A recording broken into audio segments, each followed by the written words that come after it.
Welcome to Synced on Air. I'm your host, Angelique Robb, and today I have a special guest with me, Justin White from K&D Landscaping. Welcome, Justin.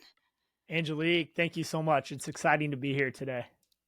I'm so glad to have you on in the lead up to our event, and there's just so much to talk about. Where will we start? Do you want to just start with, a brief history Yeah. of who you are and where you've been and where you are now? Yeah. Well, and that can take us 45 minutes in itself. So let me summarize a little bit of the history and where we went. So I'll start with the footnotes going way back when my parents started K&D Landscaping back in the late 80s as just a need to make some extra money on the side. Like many small landscape businesses, it became a big part of their life. And eventually, my dad quit his job. And shortly thereafter, my mom quit her job to go full time into landscaping and build this business that we know as today, K&D. So in the mid 2000s, they're doing about $1 million a year in revenue. We were mostly a we'll take it if you need it done kind of company. Like we didn't really have a niche. We were just doing lawn care. We were doing maintenance. We were doing installation, both commercial and residential. And it was just based on the relationships in the community. I got involved right around the time I was 17 years old at a really like more of a full-time basis. And then I kind of fell in and out of love with the business during my teenage years. And in my early 20s, I kind of got back involved really heavily, right around 21, 22 years old, and started to work more as a project manager estimator. So I did a lot of work in the field. Of course, when I was 13, 14, 15, I'm helping To make out some over the money? summer. Yeah. Exactly. But mid 20s, this is in the early 2010s, like 2010, 2011. And I started to really enjoy the business, enjoy the day in and day out, the challenge of creating an estimate and then trying to win that bid and then go do the bid to make some money. And as we started tracking the numbers, we got really scientific about it. At least I did. That was kind of my background is math. I really enjoyed math. So 2015 is when everything changed. I was a pivot. And 2015 was a year that my parents decided that they wanted to transfer the business to the second generation. And it wasn't this nice, smooth transition by any means. I kind of say it like it is in hindsight, but there's a lot of bumpy roads, a lot of tough conversations. It was mostly myself wanting to take over as the CEO. And I saw this next generation vision I had to take the company and really scale the size of what we were doing, get focused on strategy, get focused on our ideal client profile, get focused on our culture, our core values, and our mission. And that's what we did. We created core values, we created a vision, and we created our purpose that we still live today to raise the bar in the landscape industry. So we're doing about a million and a half in revenue at this point in 2015. And I create this vision to grow to 30 million by 2030, which was they Did it they seem were behind. crazy Yeah. at the time? Yeah, It like seemed I was very naive and full of confidence and thought, hey, this is going to be easy. And it definitely has not been easy, but we've scaled. And so today I'll just fast forward, and there's been a lot that happened in the last 9 years, but today, 2024, we're going to wrap up the year at 20 million in revenue and a very clear focus and vision of where we're headed as a company. We have three distinct departments, which is commercial construction, commercial maintenance, and residential design build. Those are our three income sectors. They're yeah. split about 30% each. And then maintenance, Okay. irrigation maintenance makes up the remaining. We've got about 130 to 150 full-time employees. It'll go down a little bit, probably close to 125 this winter. And we're going to be cranking out sales and growth and everything over the winter. And 25 looks like another really exciting growth year for us. So that's the history in a nutshell. That's where we're at. Congratulations. That is Thank you. amazing. I mean, I think, yeah, it sounds like when you're at a million and a half, you were at a million and a half and said grow into 30 million. That's huge, but you're doing it. So kudos. Yeah. I talk a lot about vision, and that was something that I look back on. I didn't know it at the time, and I'm still working on that. But the idea is, if you have a clear idea of where you want to go, and you take the Mhm. right actions every day to get there, and you're just relentless on your Mhm. march to get there, your team eventually gets on board. and those who don't get on board will voluntarily get off board. So it's Mm, kind of this mission of mission critical. Here's our goal. Here's where we're going. And those who are excited for it will help work and be a part of that future growth. And those who don't align with the change and the growth and the disruption will, kind of selectively move themselves out of the company. mm, And you end up with a company that's very aligned and engaged around the core vision. The yeah. challenge is if you don't have a vision and you don't know where you're going, and you can't articulate that to the team, they have nothing to rally around. And I think that's the biggest issue with a lot of cultures today is the lack of a North Star, the lack of a vision. Yeah, very interesting. And some people say, well, maybe you just need to niche down as well, but that's something that you haven't really niched down. You have these three divisions, but you know, that's what I've heard some people say. Yeah. But it's interesting that you say it's more about the vision and the culture. Yeah, I think it's important to niche down. And I think if I could go back to 2015, we would have done one thing really, really well. And we would have Okay. just been disciplined around that. I know some of my friends and colleagues who have done that and they've been very successful. But on the other side, I know like we're a good example. I know a lot of others who don't do multiple sectors and multiple types of service and one in business, and they're also successful. Yeah. So I think it's less about you have to have a niche or you don't have to have a niche. It's more, I think, around the vision and the goals that you want to accomplish. So Mhm. it's more about being intentional, I think is what I'm saying, versus just trying to do everything or trying to do one thing. Whatever your plan is, just stick to it and try to make it work. Yeah. Oh, awesome.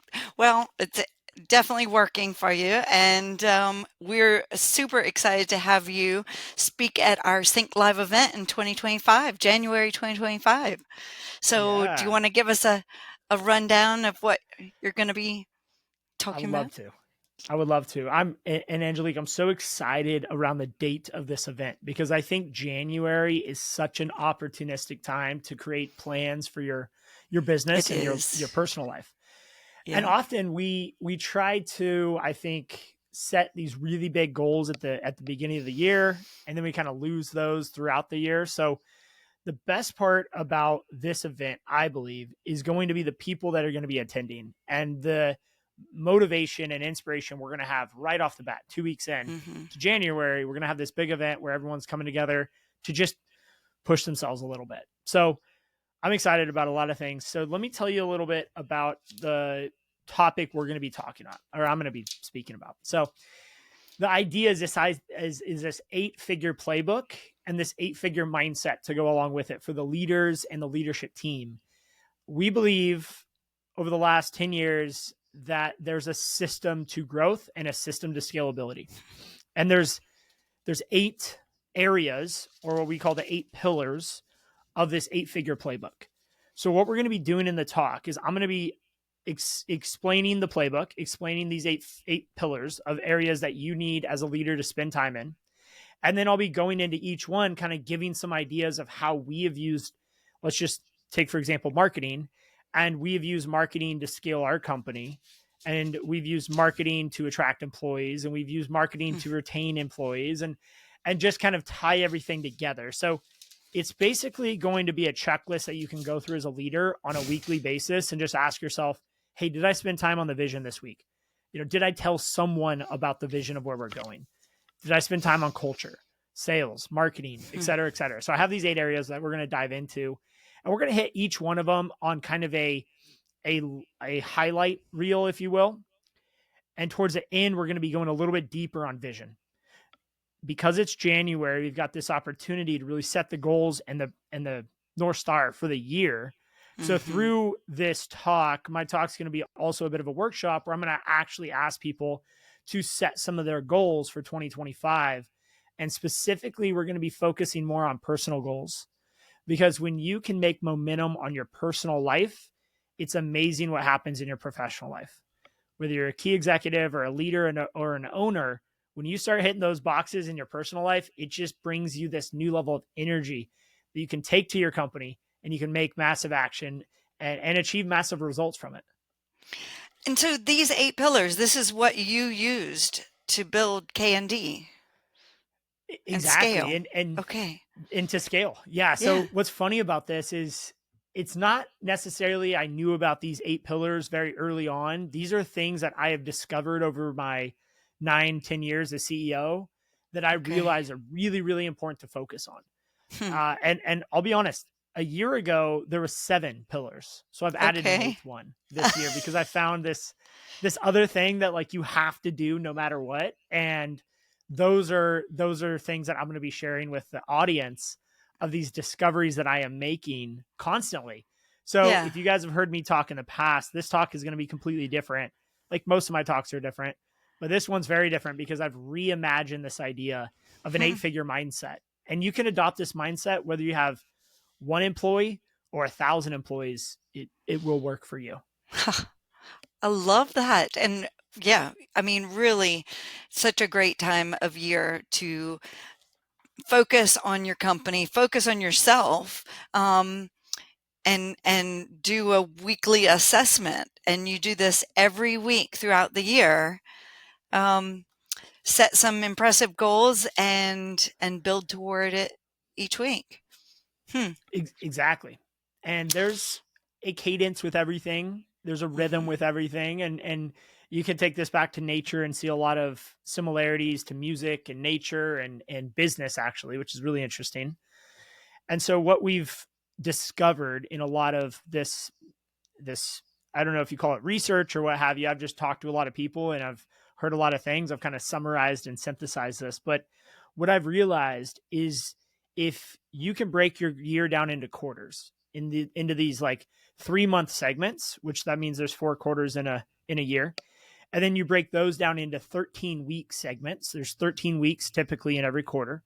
So you start and you take a year, you break that up into four, and then you take each one of those 4 buckets and you break that up into 13. Hmm. And you just focus on doing the most you can every single week and make sure that your actions are in aligned with where you want to be at the end of the quarter at like this 13-week sprint. And then you reassess, reevaluate, and set new targets for the next quarter.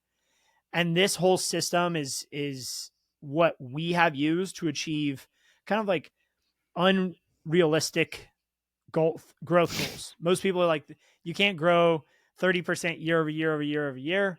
Well, if you just break those years down into quarters and you just try to grow like 8% a year or 8% every 3 months, then it's a little easier. You kind of break it down into bite-sized pieces. So Yeah. you're actually growing less than 1% a week. But if you can just do like 1% Yeah. improvement every week, right? Like then you're going to be that much further ahead by the end of the year. It's like baby steps. Yeah. Taking Yeah. little baby steps. And wow, gosh, yeah. And 30% a year is a fantastic amount of growth. So, yeah, but it makes it Oh sound yeah. so much more manageable, you know, breaking it down to the week. Wow. Yeah, so I like this analogy. This is one I came up with. It's like if you didn't brush your teeth for a couple days, no one would probably say anything. But like after a week, people are going to start avoiding you. And after 2 or 3 weeks, no one's going to be inviting you over for dinner anymore or out to lunch. Like, Well, so that analogy came out of nowhere, but for me, yeah. I'm like, what? Brushing your teeth? And so follow me on this, right? So we should Okay. brush our teeth 2 minutes in the morning, 2 minutes at night. So it's 4 minutes a day. But if you only brush your teeth once a week, but you brush them for like 2 hours, you would think like I should be good for the next 7 days. But obviously we know that's not You're true. not. Please don't try this at home. Yes, please don't do this experiment. I did it for you. It doesn't end well. Oh, no. Yeah. But So it's it's so just true. yeah, Yeah. every day. And it should be part of a mindset can't just be in one person's mind, and you can't just, yeah, reassess once a year. Um, and I like how you said, you know, you'll move at this pace. I'm ad-libbing. You know, Yeah, yeah, you're growing and scaling, and um, the people that don't fit with that, it doesn't feel comfortable to them, it won't work out for both of you. And I really believe that, like, it's not just about a company interviewing an employee. It's also an employee interviewing a company. And it right. has to go both ways for it to work. And if you're changing things, that might not go well for some people, and you just have Yeah. to find your people, find your tribe. Find your tribe and like make progress. I think one thing I've noticed you guys are really good at over at Synced is you guys are always making progress. Like every day, every time I see you guys, you're like something's going on over there on a daily basis. So let me ask you a question. I want to flip it. Oh, Like, what? where do you get your energy? I mean, you are always energetic no What? matter the time of day I see you. I swear. No, no, You're no. always This is me moving. interviewing you. No, no, I'll answer. I'll answer. Well, it's funny. I guess I just, this is like my third kind of iteration on a career. And, I was an engineer and I really loved it until it didn't give me enough. And then, my landscape business, and I do miss that. So who Right. knows? I might start that up again over on this side of the pond. Nice. But I think I've really last week I was in Atlanta, and I met like 100 business owners over there, and some of these guys, mostly guys, some women, but mostly guys, some of them had just started their company like Yeah. 2 months ago. This is like a really rough year. 2024 has not been the Yeah. easiest of years.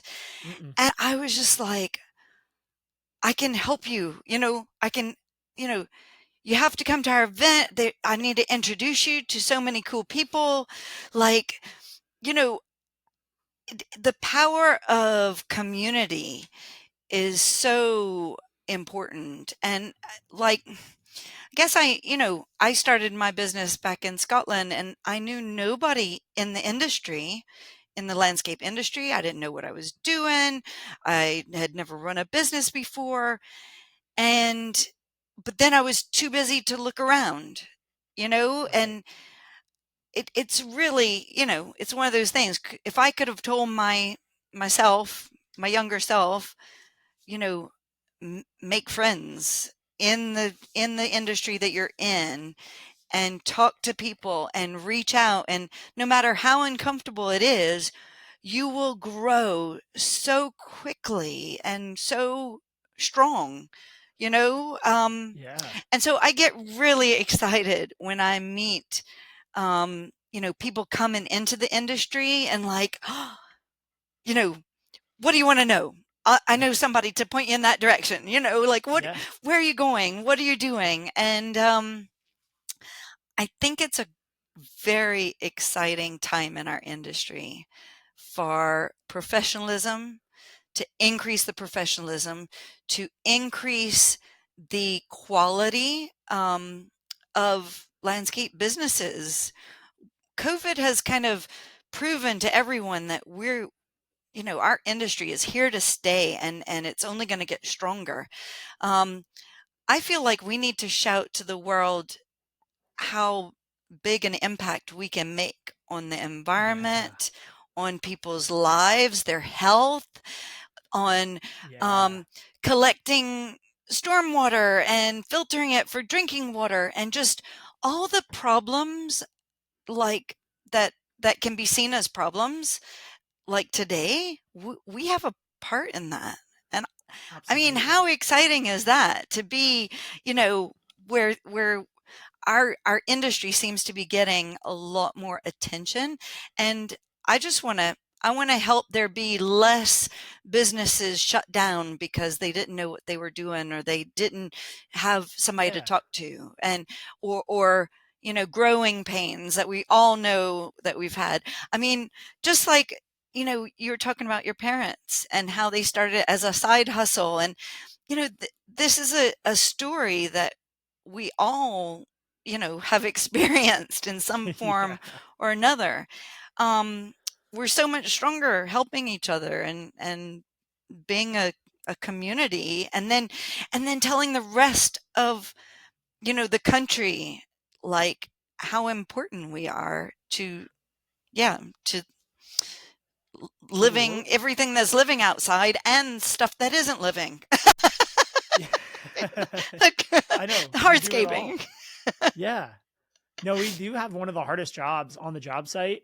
I know. It's like, taking care of, let's say a pool is tough. I think pool maintenance is one of the more difficult businesses.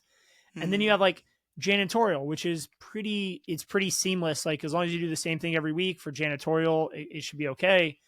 But then you go into pool and it gets a little harder because you have like the chemicals in the water and you have mm, other things that are influencing that. Then you go to the landscaping. You have like we have weather, we have water, we have soil conditioning, we have yeah. fertilizer, we have external forces like deer and rodents and gophers And pedestrians and and cars. maybe they're the worst. Yeah, Yeah. pedestrians, especially in commercial places.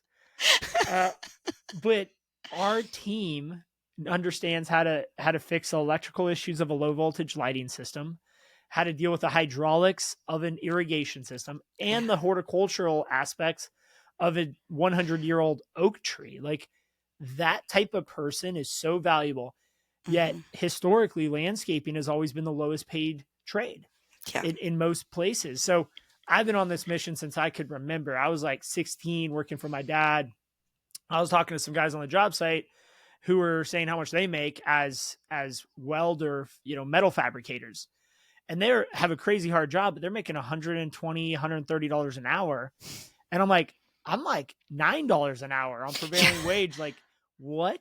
Why are you Yeah. guys 10 times more valuable than us? And I just took that and they acted like it too. So I was like, you know what? I'm going to take that. I'm going to have a chip on my shoulder and I'm going to work to get our team and our employees and our industry's wages up. And that was like kind of Yes. the core of this purpose we created to raise the bar, which is to advocate for what we do. And like you said, we do so much, yet if we don't, and this is a mentor of mine, Derek Durdevon, this is a quote from him.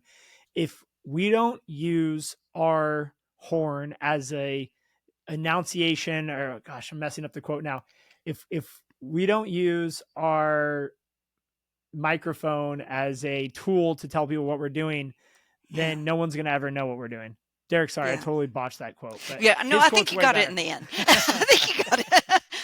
But it's true. And there's no easy path to do that.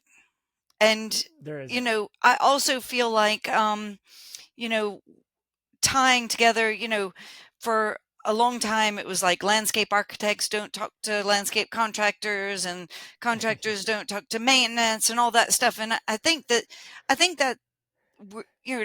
that's moving in the right direction. But again, if we're all at different purposes and different objectives, our message can't be succinct and we can't have that strength in our industry. We're like, I did this presentation to some an ASLA chapter, and I looked up the government codes for every industry. I Right. looked up every industry that we have people in, that Right. you could classify your company in.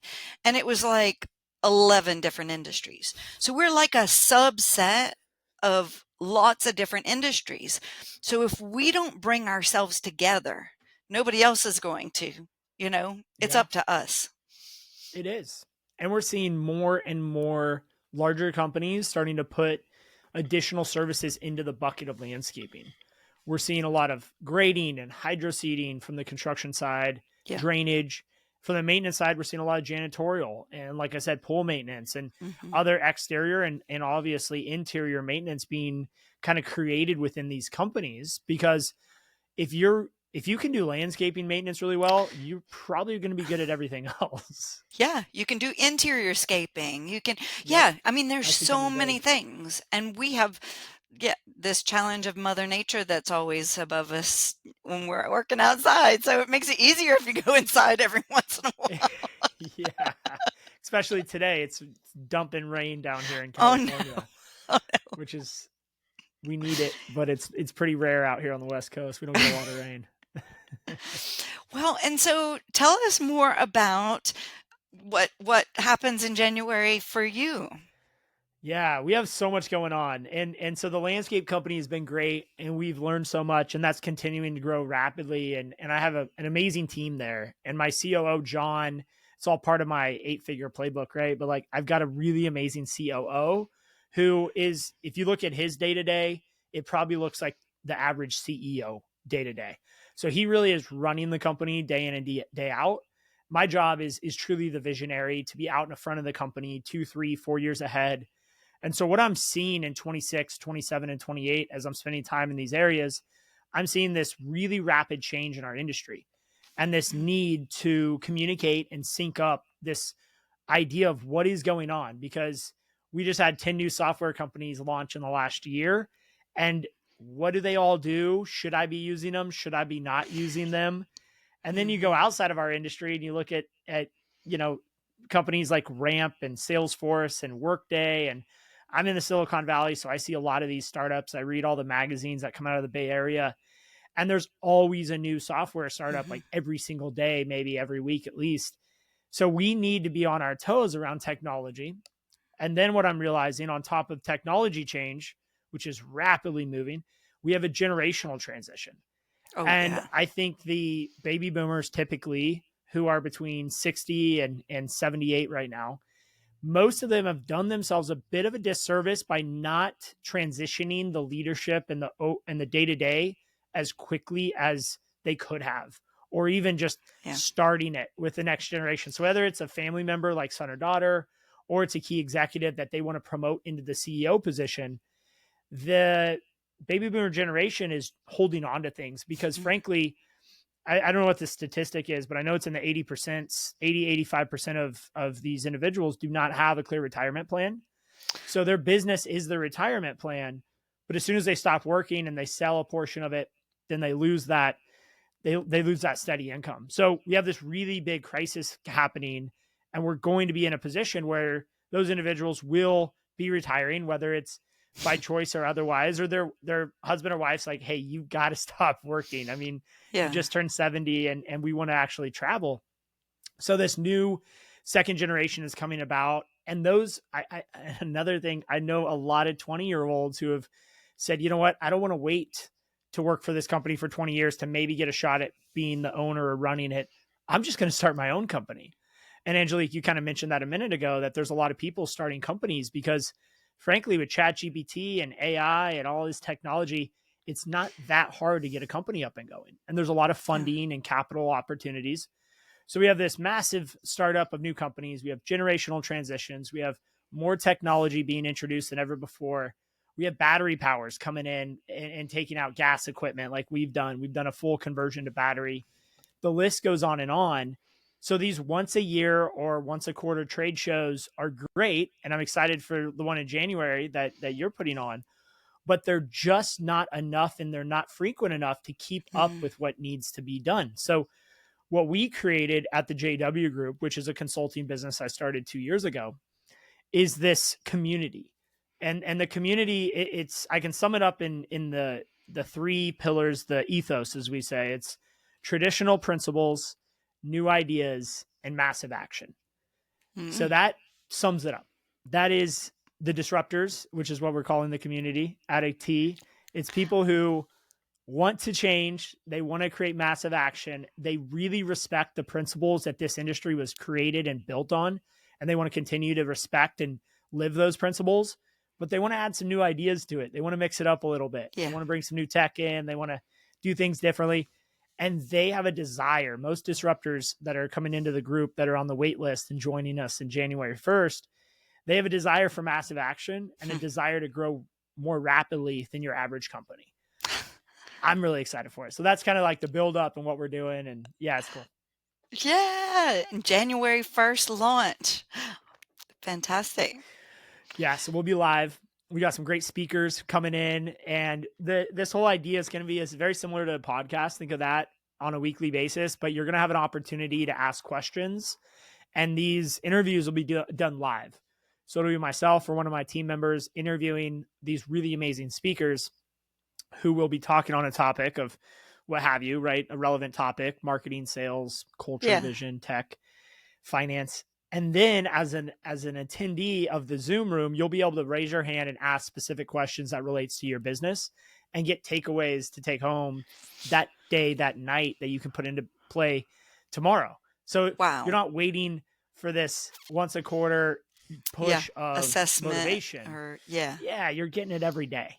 And that's really the mindset behind this online virtual community we're building. Oh, that's awesome. And so is it I mean, how many people do you envision this being? Is it a big group, small group, somewhere in between? I don't know It, what. the so the power is that it is going to be a large group, Okay. and the power is in the size. And most, I've talked to a lot of people who are excited, but they kind of caution, go, well, peer groups have to be 12 to 15 companies and you have to meet every 3 months in person, or at least. I'm like, I respect the principle behind that, but we're going to change it and we're going to try something different. And for those who are looking for a change and something that's not currently being offered, Hmm. we're going to be that offering. And so that's kind of all part of this disruptor mindset is, let's, in the face of maybe some of these proven principles, let's try to change that a little bit. And hey, if we get Yeah. 5 people and everyone says it sucks, then we'll have to go back to the drawing board. But I think we're going to have a lot of people who are looking for something a little different than what's currently being offered. We have room right now. We've built it to hold at least 1,000 members, Okay. and we've kind of architected it for that massive size. Now we're hoping to get between 50 and 100 members in the first 3 months, but Okay. we're built out. And I've seen too many companies or like launches like this not plan for a bigger growth than they expected, and they Mm, shut down or they have to cap it. We don't want to cap it until we get to 1,000. So if we can get to 1,000, then we for sure will reassess. But we've built out a really, really strong fundamental community, and we're yeah. ready to accept members into it January 1st. Wow. Well, and it fits, with what you were saying about, you said weekly calls. Is that right? Yeah, we're gonna have a weekly, what we're calling weekly go lives. So the Okay. weekly lives will be every week, depending on the time of day, depending on the time of week. We'll be making some changes based on events like SYNKD, because we want Yeah. as many of our members at SYNKD. So maybe that week we'll change it around a little bit, but that's the idea. Okay. Yeah, yeah. Awesome. Well, so but it fits with what you said about making weekly, your weekly commitment to, running your business differently and making those incremental changes. So you're Exactly. actually helping people do that by having the weekly calls. Um, Yeah, we're hoping that this becomes a part of your weekly routine, maybe even part of your daily routine. But what mhm. I've seen being part of peer groups, I'm in 2 peer groups, and what I've seen is there's this it's like anywhere from a couple days to a week of motivation after a peer group where you're like, oh, I'm going to do all these things. And then you get into your business and you get your head into it and you get distracted, and all of a sudden you kind of like look up because it's like your next peer group meeting's next week, and you go, oh, they're going to ask me about that stuff and I haven't done any of it. So then you like rush to do a bunch of stuff, and you get a bunch done in that last week, and you go to your peer group, you're like, I completed this and this, and but in reality, you only did 2 weeks of work, and you left out, maybe in a quarterly session, you left out maybe 8 or 9 of those weeks that you could have been making progress. Yeah. So what I'm hoping is that we can actually, that 1 week when you're like, oh crap, I forgot to do all this stuff and my peer group's going to hold me accountable. And then you go and get all that done. Yeah. That's the massive action piece that we're going to leverage. And everyone listening knows exactly what I'm talking about. When you're under the gun and you didn't get your Yes. homework done, you can do some amazing things. My thought is, in my question to those listening, what if there's a way to create a weekly motivation and weekly inspiration where you can get that amount of work done every week? Imagine where your business will be in 104 weeks, right? 24 Mhm. months. We have 104 weeks. Imagine where your business could be in 104 weeks if you made all that progress every week rather than once every 3 months. So Yeah. that's like, you see where the momentum, it's the Yeah. brushing your teeth every day. It's just, it's Yes. getting up. It's making progress every day. That is great. Oh, and I love the name Disruptors because I mean, I think that, you know, it challenges what is easy. You can do Yeah. what's just how you've done it every day, or you can make these pushes and just get on with it. Grow. That's it. I'll Yeah. tell you, and I'm sure you've went through this with some of your businesses, right? The naming of things takes so long, and you go with so many funny names. You look back on your whiteboard, you're like, what were we thinking? But it comes out, and you're just like, that fits. Yeah. And for us, the disruptors is not only a magnet for people who we feel align with the mindset that has created K&D into what it is today, but it's also a magnet that works just like a opposite of the magnet that pushes people away who maybe don't like change or don't like Hmm. disruption. And so we're kind of kindly uninviting those people with the name of Yeah. like, hey, if you like the status quo and you're like, disruption, that sounds aggressive and that's not very nice. Like, this isn't for you. Like, if that's your first thought, then like we already did our job. So maybe that's part of my naivety at my age, but that's what we're doing. That's the focus. Love it. No, I do love it. And I think that, yes, we're just very excited to, yeah, to help you get the word out in Atlanta and hopefully, yeah, have as many of your disruptors there. So Yeah. awesome. Well, so let's see, where can everybody sign up to be a disruptor? Where do you want them to go? Yeah. So if you guys go to our website, it's jwhitegroup.com. So jwhitegroup.com. You can also reach out to me on LinkedIn or Instagram, and I'll get back to you super quick on that. But if you go to that website, you'll see a big button that says join. Well, if you're listening to this prior to January 1st, you'll see a join the waitlist, and you can join the waitlist. Once January 1st happens, then it'll be join the club. So Okay. January 1st, it'll all be live. We'll be reaching out to everyone on the waitlist to give them, we got some promotional stuff. So if you are on the waitlist, there's some benefits to that. You're going to get some discounts on entry. And yeah, if you're listening to this and it's after January 1st, just go to the website and apply to become a disruptor today. And sorry, just clarifying, is it only Of for course. landscape business owners? Is it, or is it open to other areas, other businesses, or Yeah, it's a great question. Well, we've been very intentional about it being focused in the landscape industry. okay. However, there's a lot of trades, like we were saying earlier, that are very similar or they're within our ecosystem. Yeah. So if you're a concrete contractor or a hardscape contractor or a fencing contractor, or even and this gets a little bit out, right? But even like a roofing contractor, we're focusing things on landscaping. But if you are building pools or fences, you are dealing with the same challenges that the Hmm. landscapers are dealing with. Yeah. And so we're welcoming a bigger swath of people. If we realize there's a dozen roofers that join the group, like we might ask them if they want to start a different group that's just about roofing, because that talks very much different language than landscaping. So yes, our focus is landscaping, but if someone applies and they have the passion and the disruptor Mm, mindset, we don't want to exclude them, yeah. but we are most likely going to be screening some companies out that, just like if you have an auto detailing business, probably not going to be the best fit for what Yeah. we're doing. Yeah. But we're focused on landscaping. Our big picture in a couple years, we got some plans there that we've got some partners. We will be expanding to other trades, but right now it is landscape focus. Okay, great. Well, thanks for clarifying that. I just, yeah, Yeah, of course. last Great minute question. question. Well, thanks, Justin. Well, we look forward to seeing you in Atlanta, if not before. But yes, thanks for joining us today. And yeah, everyone look out for the disruptors. Yeah. Oh, it's absolutely my pleasure. Thanks for having me on. Have a great day, guys. You too.